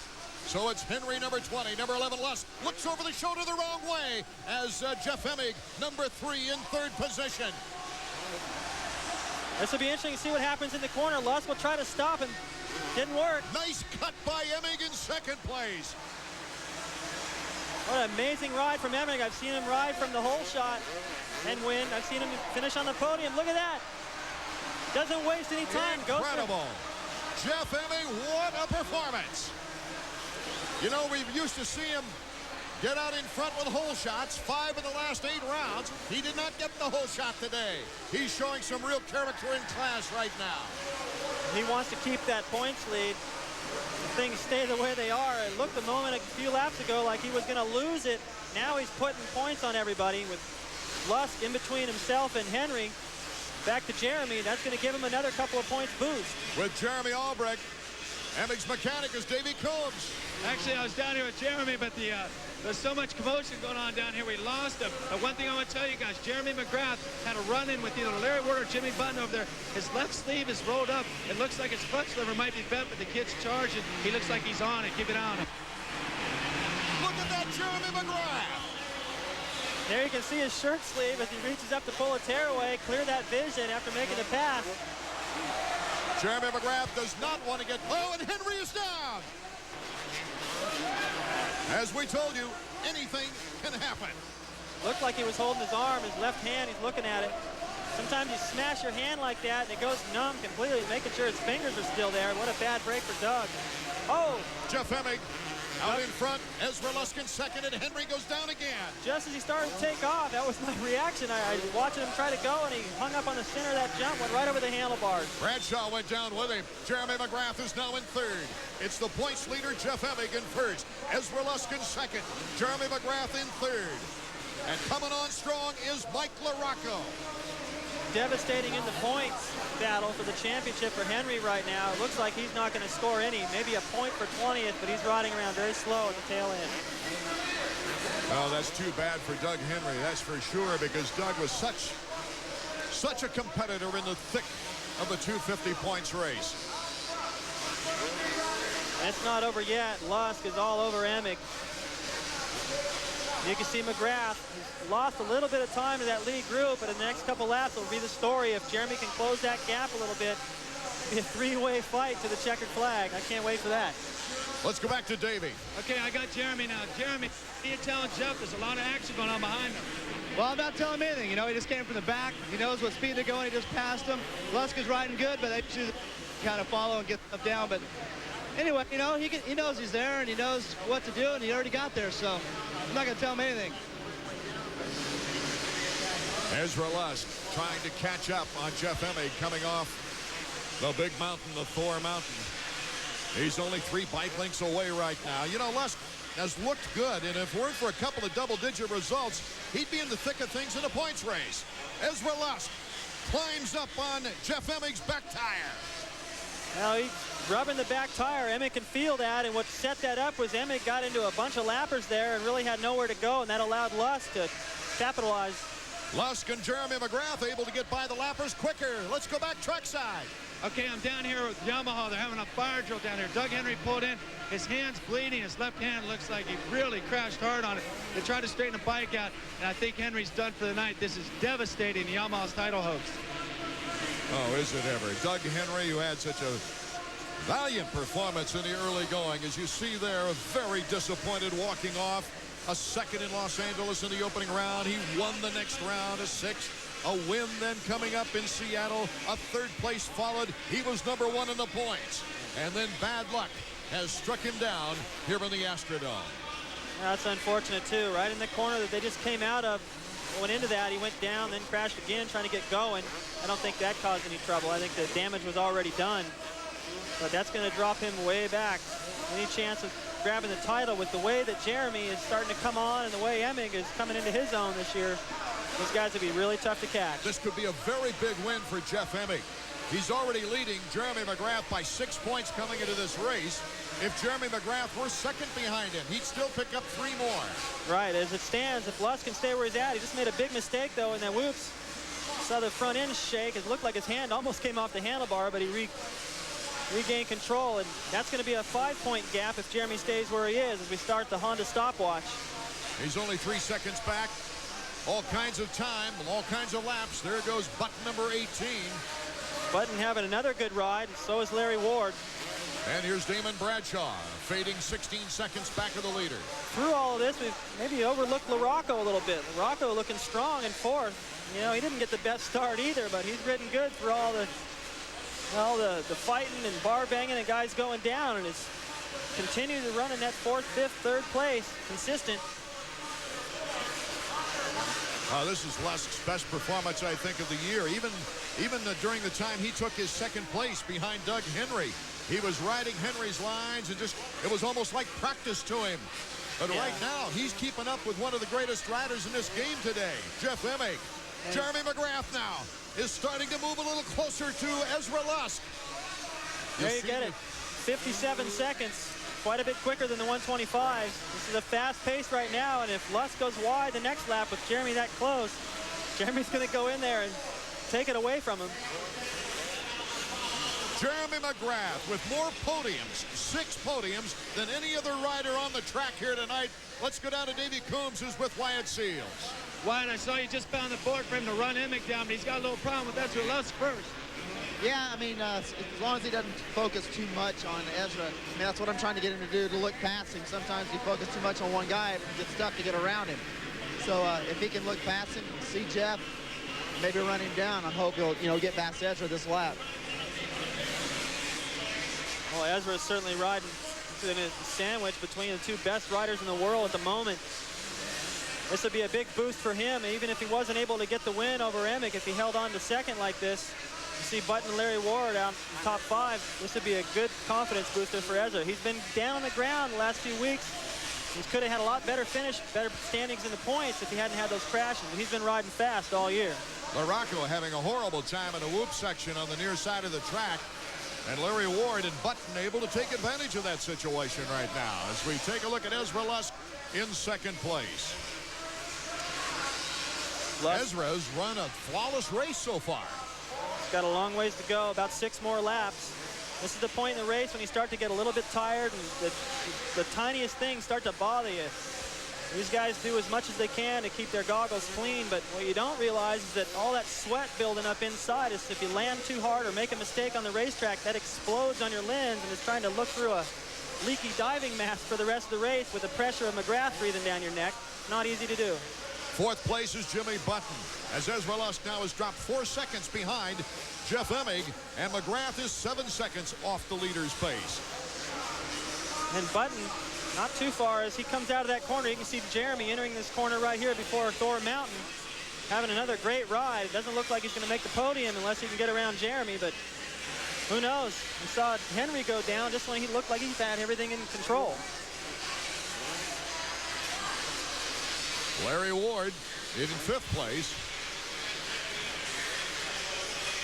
He and Button having the battle they had in the heat race, and then in the semi it was close again. Larry Ward winning that battle through this little chicane here. This time following Button. A lot of Honda fans were really hoping Larry Ward could do the trick here today, or Damon Bradshaw on the Manchester Honda, because Steve Lamson was unable to race tonight. Team Honda's Steve Lamson, their only 250 rider, went home. He was sent home after a practice crash. And, of course, he came into practice yesterday with sore ribs and a bruised lung out of the crash he had the week before. A really dangerous crash at Minnesota. Now as the battle shaping up behind these guys, Brian Swink is starting to put on a good charge and catch up to Mike LaRocco. Everyone else is starting to spread themselves out pretty good. It doesn't look like Jeremy is making up any time on Lusk, if anything, losing it right now. Well, the wonders of this race right now, Jeff Emig did not get the greatest of starts. And we're used to seeing him getting hole shots and holding on to the lead for his 3 previous wins. This shows us a total new picture of Jeff Emig. Well, it's that desperation, and it's what you get. You get the best from yourself when you're under the most pressure in the tightest points race, when there's a title like the Supercross. It's so important at stake. Jeff is starting to get the best from himself, and this is going to give him a boost of confidence for the rest of the season and another little bit bigger points lead over McGrath. Well, one of the year's greatest stories, Doug Henry coming back for wins after that tremendous surgery. And, of course, a lot of fans out there wondering about his condition right now. Let's go down to Davey Coombs. Thanks, Art. I got a chance to talk to Mike Europe from Yamaha's Motocross team. He told me that Doug had a severe cut on his hand, which we saw in the picture, but he says it looked like it might be broken too. Doug was having a hard time holding it, and you know, Henry's a champion. He went out here holding his head up, but I can tell that he's hurt. That's going to mean a lot as the season goes on. There's Mike LaRocco. I didn't get a chance to see what was wrong, but it looks like he can't get the bike into neutral. The rear wheels is skidding. He may have had a transmission problem. That's what was allowing everyone to catch up and get around him, but no points for him either. So he and Henry. Rich Winkler. Yeah, there's the track designer right there, Rich Winkler. He's the one that puts all this together along with Mark Barnett and a number of other guys that help out there on the dozers to keep this track exciting, not breaking down during the races over the main. These bikes tear it up so much in the corners. Not necessarily at this racetrack, but at others, they have to put down plastic, then plywood, then plastic again, then dirt. They get all the way down into the plywood. Right now, Jeff Emig, number 3. Wanting to extend his points lead, looking for his 6th career victory. 1 lap remains. And Jeff Emig is just a short distance away from his 4th win of the season. And he keeps alive, don't forget, a winning streak of every other race since his first win in Phoenix. I'll be anxious to see if he remembers that at the end when he's getting interviewed, providing that he holds on to this. Lusk is about 4 seconds back. He would have to hope for a big mistake from Emig. Lusk could equal his best finish on the season, a second place in Los Angeles. He got the whole shot in that race in a very depressed and frustrated Mike LaRocco. Now he's been so consistent and trying to charge back from shoulder injury and get the bike dialed in. Had a second place once this year and really dying for a win. So's his dad. We saw that earlier, and not tonight. Jeremy McGrath still in third place. The checker flag for Jeff Emig. What a performance from Emig. Ezra Lusk taking second place. Jeff Emig also becomes the first rider to win both a 125 race and a 250 title here in Houston. Pretty wild finish line annex there from Lusk. He jumped off the side of the bike. You can see how excited Emig is.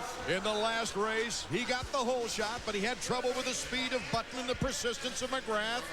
And right now, he didn't get the whole shot, but the most important thing, he adds to his point total as tops here in 1997. Okay, it'll be interesting discussing this race with the participants, McGrath and company, along with Jeff Emig, when we get back. Supercross played at stake. The once invincible is now vulnerable. A rivalry has been rekindled in the sport of Supercross.